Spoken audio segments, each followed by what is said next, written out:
Дали од вториот мобилен телефон на специјалната обвинителка Катица Јанева се елиминирале траги, односно имало форензичко бришење.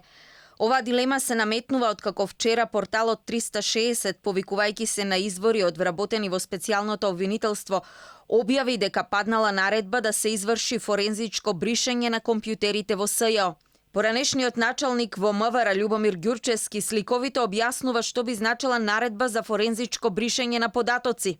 Форензички вештаци кои што ја работат електроника како софистицирана опрема, тие имаат доволно стручни технички познавања, да влезат во мозокот, она што викаме во мозокот на компјутерот, односно во мозокот на телефонот. И од него да ги извадат и да ги избришат или да ги извадат сите потребни податоци кои што укажуваат на остварени разговори, примени пораки, односно влезно-излезни повици, што викаме. На 16 јуни, кога полицијата вршеше претреска, Јанева, иако имаше наредба за одземање на 2 мобилни телефони, најде само еден. Вториот бил изгубен во Белград, рекол синот на специјалната обвинителка. Но обвинителството за гонење организиран криминал на 23 јуни го најде вториот телефон, кој не бил изгубен, туку бил кај девојката на синот на Јанева. Јавното обвинителство за гонење организиран криминал и по 2 недели од отворената постапка за милионскиот рекет не ја повикало на разговор специјалната обвинителка Катица Јанева.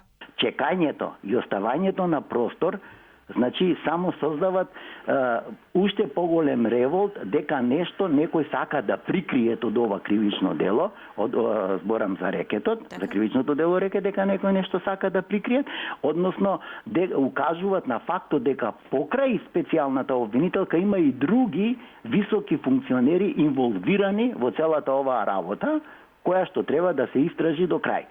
Викаме основани сомненија, постојат основани сомненија. И тука нема пазарење.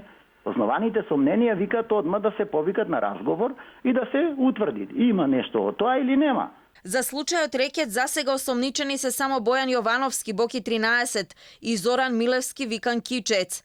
Јавното обвинителство за гонење организиран криминал и корупција ги осомничи дека од бизнисмен добиле 1,5 милион евра за да влијаат кај обвинител во СЈО за олеснителни околности во постапка која се водела против бизнисменот.